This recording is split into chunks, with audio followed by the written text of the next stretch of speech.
오늘은 두 번째 시간입니다. 정착력이 움직인다면 어떻게 되겠습니까? 이 세상은 혼돈 그 자체일 것입니다. 다리가 끊어지고 또 여러 가지 우리가 예상치 못한 일들을 만날 때가 있지만 가장 중요한 핵심을 놓쳐서는 안 됩니다. 힘들고 어렵고 괴롭지만 내일 아침이면 또 새로운 태양이 뜹니까 뜨지 않습니까? 뜹니다. 하나님의 절대 법칙은 변함이 없다는 것입니다. 그것을 C.S. 루이스는 이렇게 표현했습니다. 정착력은 움직이지 않는다는 것을 알기 때문에 기차는 그 방향으로 나아간다. 하나님의 절대선은 반드시 승리할 줄로 믿습니다.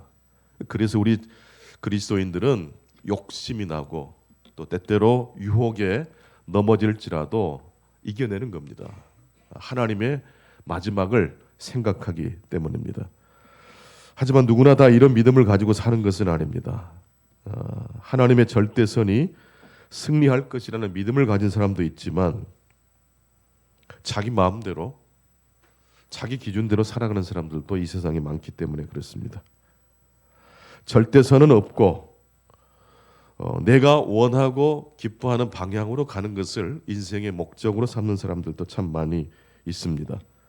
그렇다면 신을 부정하는 곳, 하나님을 부정하게 되면 우리의 삶에 무슨 일이 벌어질까요? 신을 부정한 곳에서는 내가 마음대로 할 수 있는 자유만 있는 것이 아니라 신을 부정한 그 뒤로부터 우리의 삶에 어떤 것이 찾아옵니까? 여러 가지 것들이 막 우리 삶을 뒤덮는 것입니다. 신자는 정착력이 움직이지 않는다는 믿음을 가지고 삽니다. 그래서 신자는 정한 시간에 정한 장소에 도착할 것을 믿습니다. 정한 시간에 정한 장소에 도착하는 것을 한자로 뭐라 그러죠? 바로 그게 운명입니다. 이것을 성경에서는 하나님의 부르심을 입은 사람들의 여정이라고 말합니다. 신자의 마지막 끝은 죽음이 아니라 무엇이죠? 부활, 생명입니다. 신자에게는 무엇보다도 하나님이 우리 인생 마지막 여정에 기다리고 계신다라는 믿음을 갖고 사는 게 굉장히 중요합니다. 그런 믿음을 가질 때라야 우리의 삶에 신나는 모험이 가능해지기 때문입니다. 첫 번째, 인간은 집에 있을 때 모험을 할 수 있습니다. 집을 떠난 사람, 집이 없는 사람이 모험을 할 수는 없겠죠. 그저 생존을 위한 몸부림만 있을 뿐입니다. 로마서 12장 1절, 집이 있는 사람, 이 세상을 창조하신 하나님을 신뢰하는 사람들이 이런 고백을 합니다. 그러므로 형제들아, 내가 하나님의 모든 자비하심으로 너희를 권하노니 너희 몸을 하나님이 기뻐하시는 거룩한 산제물로 드리라. 이는 너희가 드릴 영적 예배니라. 어떤 사람이 자신을 산제물로 하나님께 드립니까? 여기서 산제물, 모험이라는 단어로 이 산제물로 드린다는 것을 바꿔 설명할 수 있습니다. 신자는 소극적인 사람이 될 수 없습니다. 하나님을 믿는 신자는 어떤 삶을 즐겨요? 모험이 있는 삶일까요? 모험이 없는 삶일까요? 모험이 있는 삶을 즐깁니다. 여기 보십시오. 자기 몸을 하나님이 기뻐하시는 거룩한 뭘로 드려버려요? 산제물로 드려요. 오늘 구약의 본문 아브라함이 바로 그랬던 사람입니다. 본토 친척 아베 집을 떠나 하나님이 지시할 땅으로 떠나고 있습니다. 본토 친척 아베 집 뿌리를 근원을 흔들어버린 놀라운 사건 아닙니까? 어떻게 아브라함은 본토 친척 아베 집을 떠날 수 있었을까요? 진정한 창조주 하나님을 만나지 못했다면 이런 일이 가능하겠습니까? 불가능하죠.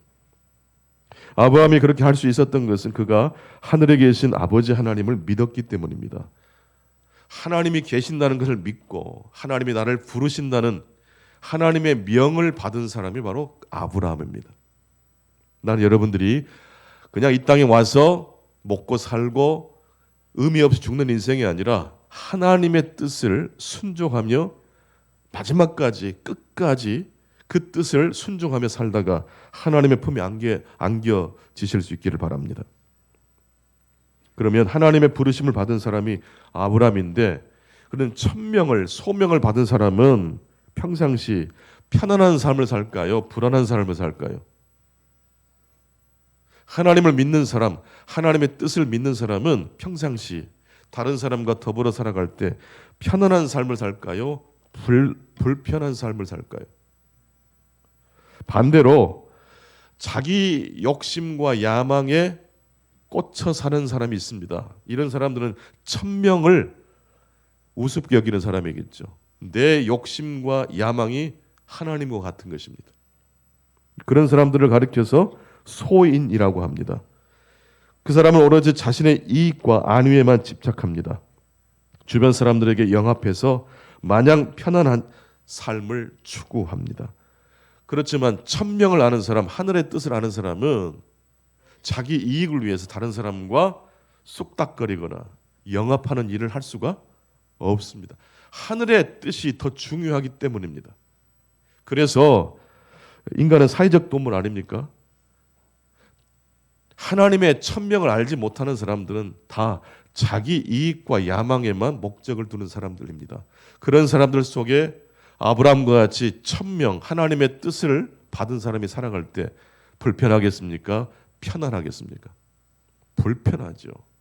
여러분, 한 주간 세상 속에서 직장 생활을 하시고 여러 가지 일들을 하실 때 만나는 사람들, 여러분의 마음을 평안하게 해줍니까? 불편하게 할 때가 있습니까? 왜 갈등과 부딪힘이 일어납니까? 이 세상의 갈등과 다툼은 딱 한 가지예요. 내 이익을 침범했기 때문에 막 대결하는 거예요. 이럴 때 이 신자가 하나님께 받을 수 있는 구원, 축복은 무엇입니까? 하나님이 손을 뻗어서 우리의 환경을 다 고쳐버리시고 바꿔주시는 것일까요? 신자가 이 세상을 살아갈 때 하나님이 우리를 동행해 주시는데 하나님은 어떻게 우리와 함께 하시고 동행하실까요? 무엇을 통해서 우리 신자의 삶을 구원해 주시겠습니까? 그것은 다른 사람의 좋은 평판?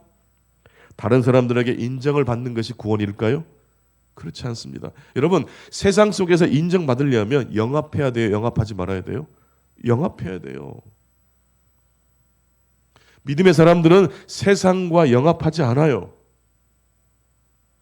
그래서 마음이 불편할 때가 훨씬 더 많아요. 그럴 때 하나님이 이 믿음의 사람, 신자들에게 주시는 구원은 무엇입니까?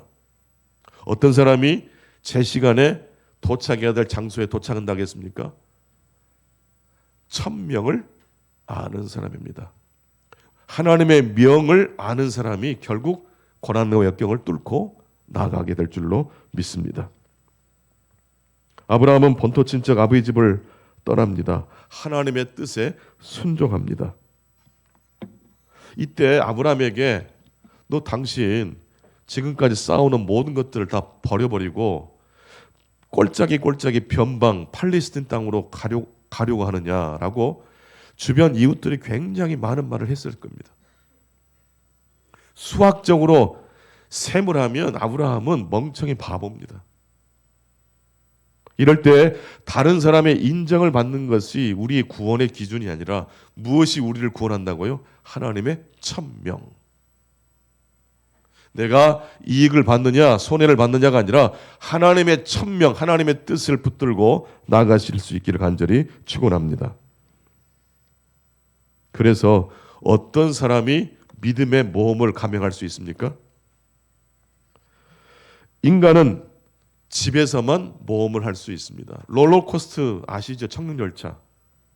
이게 그렇게 막 급하게 올라가서 막 90도 아래로 떨어지고 그래도 왜 사람들이 그 롤러코스터를 탑니까? 안전하다고 믿기 때문입니다. 안전장치가 불안하다고 생각하면 탈 수가 없죠. 우리가 인생길이 롤러코스터 같은 일들이 있어요, 없어요? 있어요. 근데 우리는 우리 인생을 누가 주관하세요? 하나님이 주관하신다는 믿음이 있기 때문에 롤러코스터 같은 삶을 살아도 두려워하지 않는 것입니다. 그래서 이 세상 우리 신자가 살아가는 이 여정에는 생각지도 못한 일을 경험하게 될 때가 참 많습니다. 우리의 위기의 상황에서 누군가의 지혜로운 말 한마디가 하나님의 거룩한 도움으로 우리에게 찾아올 때가 있습니다. 두 번째로 천명을 받은 신자에게 하나님은 두 손을 통해서 도와주신다는 것입니다. 같이 한번 해보시겠습니다. 천명을 받은 신자에게 하나님은 두 손을 통해서 도와주신다. 이 두 손이 뭘까요? 간단하게 말하면 좋은 일만 있는 건 아니겠죠. 좋은 일과 함께 그렇지 못한 일도 이 두 손 속에 들어갈까요? 들어가요. 길흉이 있어요. 어려운 일이 닥쳐요? 닥치지 않아요? 닥쳐요. 하지만 하나님은 좋은 일을 통해서뿐만 아니라 부끄럽고 힘든 일들을 통해서도 우리 신자의 삶을 종착역으로 인도하시는 하나님이십니다. 우리의 운명을 바꾸는 것은 사실 우리의 현재와 미래가 아니라 우리의 과거라고 합니다. 현재를 잘 살고 미래를 잘 예측하는 사람이 잘 살 것 같지만 사실은 우리의 과거, 지나온 우리의 삶의 여정과 화해할 줄 아는 사람이 현재와 미래를 씩씩하게 살아갈 수 있습니다. 자녀들은 사춘기 때 부모에게 반항을 하잖아요. 계속 반항합니까? 철이 들면 부모와 좋은 관계를 재형성합니까? 그러니까 사실은 부모님과의 갈등이라는 것은 이 아이가 자아가 형성됐다는 것을 의미합니다. 그러다가 어느 정도 시간이 지나면 그렇죠. 부모의 품으로 돌아옵니다. 부모 역시 자녀를 이제 장성한 자녀로 인정을 해 주지요. 인정해 주고 또 배려해 줄수록 자녀가 우리 안에 멀어집니까? 우리 가까이 들어옵니까? 가까이 들어와요. 아브라함은 본토친척 아베 집을 떠나 종착역을 향해 나아갑니다. 그리고 그 아브라함을 이어서 누가 계속해서 이 여정을 이어봤습니까? 이삭입니다. 이삭 다음에 누가 나타납니까? 야곱이고 야곱 다음에는 요셉입니다. 그렇게 쭉쭉 내려가다가 어디까지 도달하죠? 오늘 마태복음 1장 1절을 보니까 아브라함과 다윗의 자손 예수 그리스도의 세계라 족보라 그랬어요. 아브라함에서 시작해서 결국 어디까지 도착합니까? 예수까지 가는데 그 중간에 중요한 인물 한 사람 등장하죠. 바로 그게 다윗입니다. 성경의 시편도 다윗이 굉장히 많이 지었고요. 다윗의 이야기가 성경에 굉장히 중요한 대목을 차지합니다. 종착역을 움직이지 않는다. 신자는 그 종착을 향해서 나아가는 모험을 즐기는 사람이다. 그 중에 모델로 우리에게 찾아온 사람이 바로 다윗입니다. 사무엘상 30장을 보니까 이 다윗의 이야기 중 이 사무엘상 30장에 등장하는 이야기가 굉장히 감동스러운 이야기입니다. 블레셋에 잠시 몸을 피했던 다윗이 우여곡절 끝에 다시 가족들이 모여있는 시글락으로 다시 돌아오게 됐는데 600명의 군대와 함께 다윗이 시글락으로 가족들이 있는 곳으로 돌아왔을 때 무슨 일이 벌어졌어요? 아말렉 족속이 가족들을 다 노예로 끌고 가버려고 말았어요. 비탄에 빠진 다윗과 부하들이 다윗을 향해서 원망합니다. 그래서 사무엘상 30장 6절 상반절을 한번 같이 보십시다. 사무엘상 30장 6절 상반절 같이 보시죠. 백성들이 자녀들 때문에 마음이 슬퍼서 다윗을 돌로 치자 하니, 여기서 600명은 다윗이 받아준 사람들입니다. 오갈 데 없는 이 사람들을 다윗이 불러줬고 그들을 거두어줬거든요.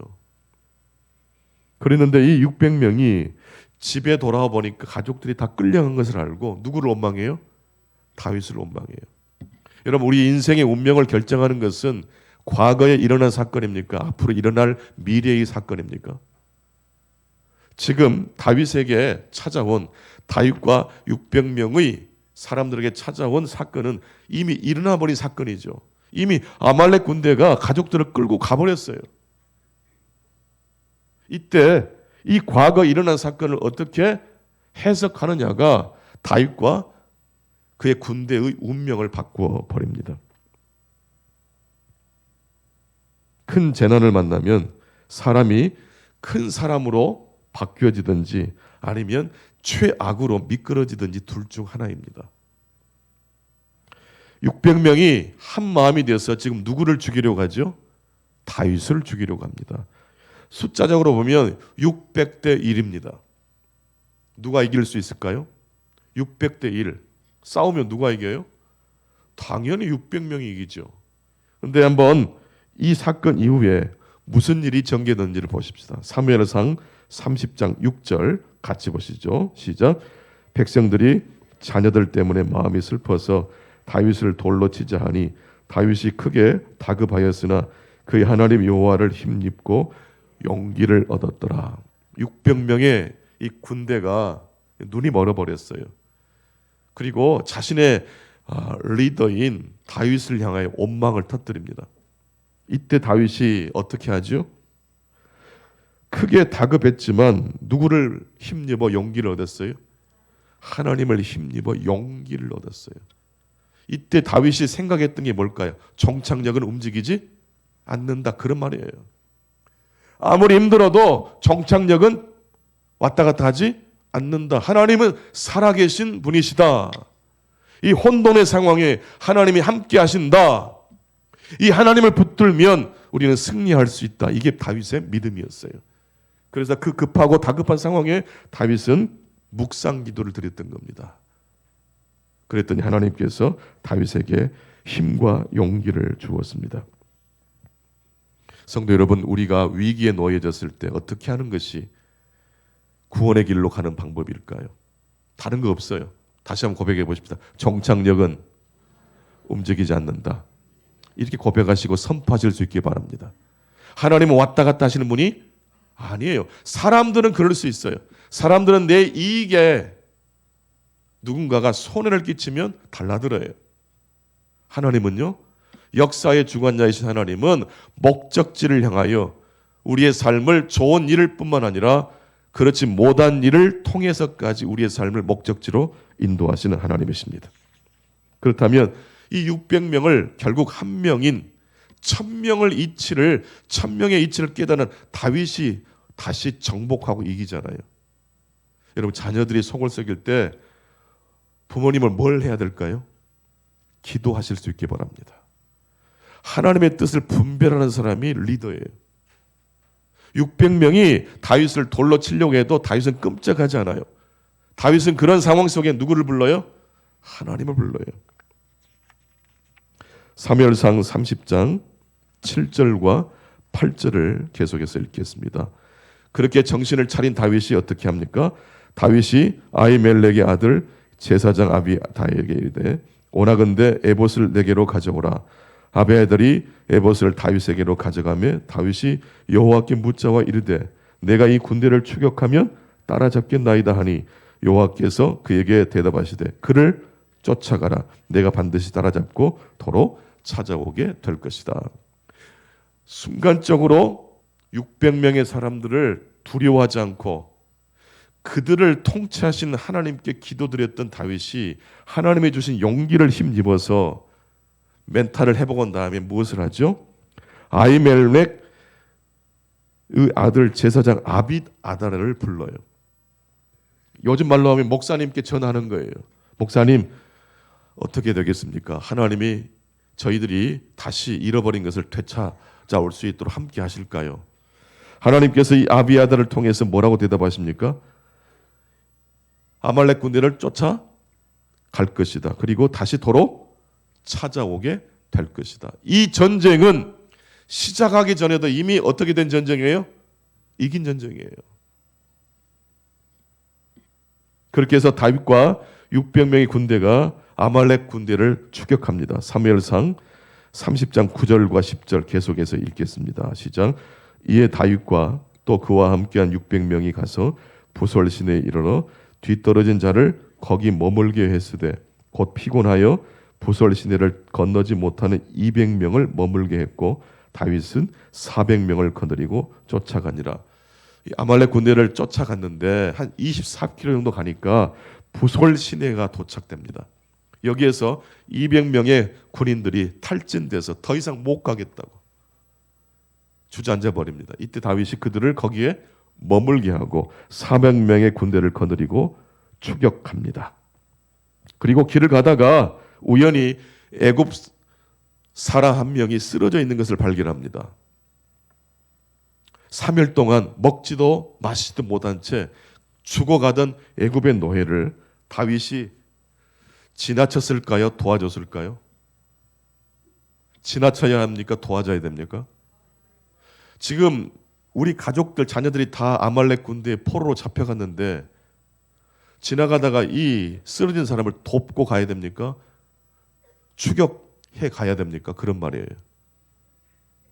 이게 쉬웠을까요? 어려웠을까요? 대단히 어려운 겁니다. 대단히 어려운 겁니다. 내 코가 석잔데 내 발에 불이 떨어졌는데 중간에 쓰러진 사람을 지나치지 않고 도와줍니다. 이 군대가 어떤 군대입니까? 단순히 자신의 목적을 이루기 위해서 전쟁터에 나간 군대가 아니죠.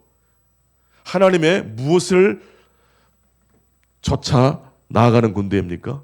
천명을 쫓아 나아가는 군대입니다. 교회는 여러 가지 일들을 합니다. 계획된 어떤 일들을 향해서 많은 일들을 하는데 가끔씩은 우리 교회보다 더 어려운 교회들을 만날 때가 있어요.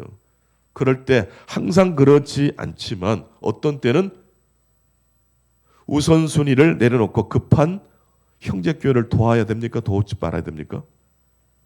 항상 그러는 게 아니라고 제가 전제조건을 붙였죠. 그럴 때 하나님께서 구하지 않은 것까지 우리 교회에 부어주실 줄로 믿습니다. 그렇게 해서 애굽 사람 하나를 도와줬는데 마실 것을 주고 먹을 것을 먹인 다음에 정신이 들어온 그 사람의 입에서 무슨 말이 나와요? 너 어디서 왔느냐? 아말렉 군대에서 버림받은 종입니다. 너네 군대 어디 갔는지 알겠느냐? 네, 알고 있습니다. 그렇게 해서 그 이집트 노예를 통해서 다윗이 헷갈리지 않고 아주 빠르게 아말렉 군대를 따라잡을 수 있었던 것입니다. 그렇게 해서 사무엘상 30장 16절 이하의 말씀 보니까 아말렉 군대가 있는 곳에 도착을 했어요. 여러분 운명이란 뭐라겠죠? 제 시간에 도착해야 될 곳을 도착하는 게 운명이라고 그랬잖아요. 아모리 파티 운명을 사랑하라. 하나님께서 내 인생을 운행하신다는 것을 믿으라 그런 뜻이에요. 절체절명의 위기 순간에 다윗과 400명의 군대는 가족들을 포로로 잡고 잔치를 벌이고 술 취해서 춤추고 놀고 있는 아말렉 군대를 따라잡을 수 있었어요. 이미 이때 아말렉 군대는 뭐 하고 있었어요? 이미 승리를 자축하면서 진탕술을 마시고 있었어요. 언제 공격해야 됩니까? 더 취하고 쓰러질 때까지 가만히 기다렸다가 치면 이 전쟁은 100% 승리입니다. 그렇게 해서 가족들과 빼앗긴 재산을 다 되찾아서 다윗이 집으로 돌아올 수 있었던 것입니다. 성도 여러분, 하나님은 두 손을 통해서 우리 믿음의 선자들을 도와주십니다. 그 두 손 속에는 좋은 일뿐만 아니라 어떤 일도 포함되어 있어요. 아말렉 군대가 다윗의 가족들을 다 포로로 끌고 간 그 사건도 포함됩니까? 포함되는 거예요. 급하고 위기에 봉착했지만 지나가다가 쓰러진 한 노예를 구해주는 것도 포함됩니까? 포함되는 거예요. 마지막 세 번째, 아브라함과 다윗이 그렇게 해서 마침내 도착한 곳은 어디일까요?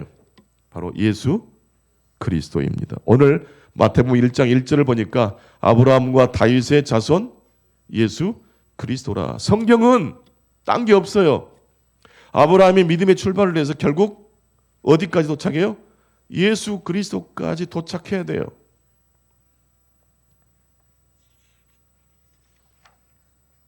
우리 인생 여정도 마찬가지입니다.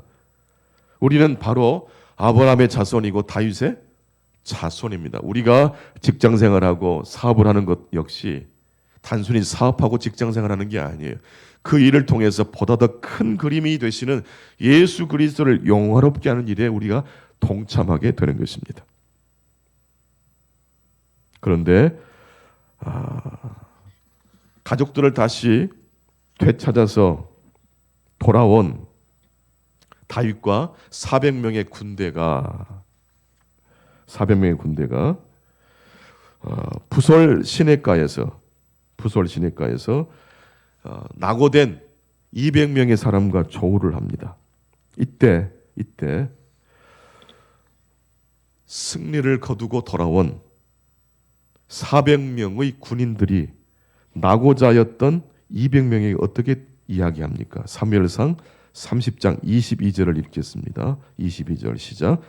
다윗과 함께 갔던 자들 가운데 악한 자와 불량배들이 다 이르되 그들이 우리와 함께 가지 아니하였은즉 우리가 도로 찾은 물건은 무엇이든지 그들에게 주지 말고 각자의 처자만 데리고 떠나가게 하라 하는지라. 전쟁에서 승리를 거두고 온 이 400명의 군인들이 부솔 시내에서 탈진돼서 낙오자가 됐던 200명의 군인에게 했던 말입니다. 저놈들에게는 가족들만 돌려주고 잃어버린 재산은 돌려주지 말자라고 이야기합니다. 여러분 같으면 어떻게 하시겠어요? 동일하게 n분의 1로 똑같이 나눠야 됩니까? 아니면 가족들만 돌려 보내주고 싶으십니까? 마음 같아서는 가족들만 보내주고 싶지 않습니까? 이때 다윗이 이야기합니다. 사무엘상 30장 23절 이하의 말씀입니다. 다윗이 이르되 나의 형제들아 여호와께서 우리를 보호하시고 우리를 치러 온 그 군대를 우리 손에 넘기셨은즉 그가 우리에게 주신 것을 너희가 이같이 못하리라. 24절입니다. 이 한 절 속에 성경의 위대한 사상이 녹아져 있어요. 다시 한번 보실까요? 다윗이 이르되 나의 형제들아 여호와께서 우리를 보호하시고 우리를 치러 온 그 군대를 우리 손에 넘기셨은즉 그가 우리에게 주신 것을 너희가 이같이 못하리라. 여기에 중요한 포인트가 무엇입니까? 이 전쟁의 승리의 원동력은 누굽니까? 여호와 하나님이세요. 여호와께서 우리를 보호하시고 우리를 치러 온 그 군대를 우리 손에 넘겨주셨기 때문에 우리가 되찾아올 수 있었다고 말합니다. 그리고 24절 25절 보니까 다윗은 그렇게 선포한 다음에 모든 물질과 이 전쟁에서 거둬들인 전리품은 200명의 낙오자와 똑같이 동일하게 균등하게 나누어 가져야 된다. 이것이 하나님의 규례라고 기록해버립니다. 여러분 문제를 해결하는 것이 참 중요하지만 문제 해결이 우리 인생의 종착역일까요? 아니면 예수 그리스도의 은혜가 우리 인생의 종착역일까요? 만약 천국이 문제 해결이 다 완성된 곳으로만 이루어져 있다면 그것이 과연 천국이 될 수 있을까요? 완벽한 사람만 천국에 들어오는 곳이 천국이라면 그것이 과연 천국일 수 있을까요? 낙오됐던 200명이 들어가지 못하는 천국이 천국일 수 있을까요? 성도 여러분, 우리 인생의 종착역은 움직이지 않습니다. 하나님은 절대로 왔다 갔다 하신 분이 아닙니다. 그리고 그 종착역에는 문제 해결이 있지만 그 종착역은 문제 해결을 뛰어넘는 하나님의 무엇이 있습니까? 은혜가 있는 줄로 믿습니다. 말씀을 정리하겠습니다. 살다 보면 문제에 부딪힐 때가 많습니다. 그 문제가 해결되기 전까지는 우리의 삶에 구원과 자유가 없지요. 하나님은 반드시 좋은 일과 함께 그렇지 못한 일을 통해서 우리의 삶에 함께 하시는 하나님이심을 믿으실 수 있기 바랍니다. 그리고 문제 해결보다 더 중요한 것은 무엇입니까? 문제 해결은 좋은 것이 돼. 그것이 우리 인생의 종착역은 될 수 없습니다. 다윗을 통해서 하나님이 그것을 이야기합니다. 전쟁에서 승리하고 가족들을 데려왔지만 그 문제 해결이 곧 우리 인생의 구원은 되지 못해요. 이 전쟁을 승리하게끔 도와주신 하나님의 손, 하나님의 은혜를 기억하지 못한다면 성공해도 실패한 사람이 될 것이고 어떤 경우에라도 그는 하나님이 주신 평화를 누리지 못하게 될 것입니다. 말씀을 정리하겠습니다. 어떤 사람이 아브라함처럼 모험을 떠날 수 있습니까? 하나님을 믿는 사람입니다. 종착역이 움직이지 않는다는 것을 믿는 사람만이 모험과 역경을 두려워하지 않습니다. 두 번째로 하나님은 신자에게 좋은 일과 그렇지 못한 이 길흉이란 두 손을 통해서 우리 신자의 삶에 함께 하십니다. 천명을 모르는 사람은요, 흉한 일이 찾아오면 꼬꾸라집니다. 다윗을 향하여 원망했던 600명의 어리석은 600명처럼 돼버립니다. 하지만 천명을 아는 사람은 어떠한 위기가 와도 돌파해내게 될 줄로 믿습니다. 세 번째 마지막으로 아브라함과 다윗이 마침내 도착한 곳은 문제 해결을 넘어선 예수 그리스도의 은혜라고 오늘 본문은 이야기해주고 있습니다. 여러분의 기도할 때 마지막으로 누구의 이름으로 기도를 드리시죠? 예수 그리스도 이름으로 기도하시죠. 우리는 날마다 예수 그리스도 이름으로 마무리를 짓는 거예요.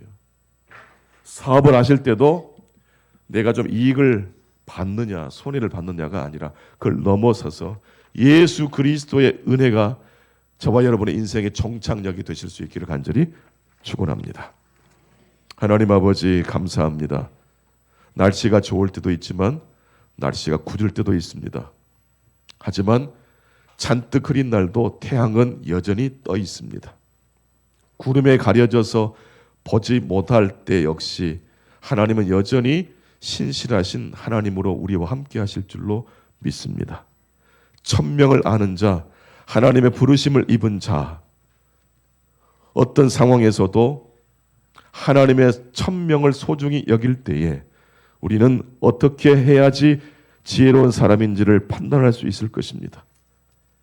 내일도 급하지만 쓰러져 있는 사람을 지나치지 않는, 그래서 그 사람이 우리의 운명을 구원해 줄 수 있는 열쇠를 가지고 있는, 그래서 돕는 그 손길을 통해서 우리가 구원을 얻게 되는 일이 우리의 삶 가운데 일어날 수 있도록 도와 주옵소서.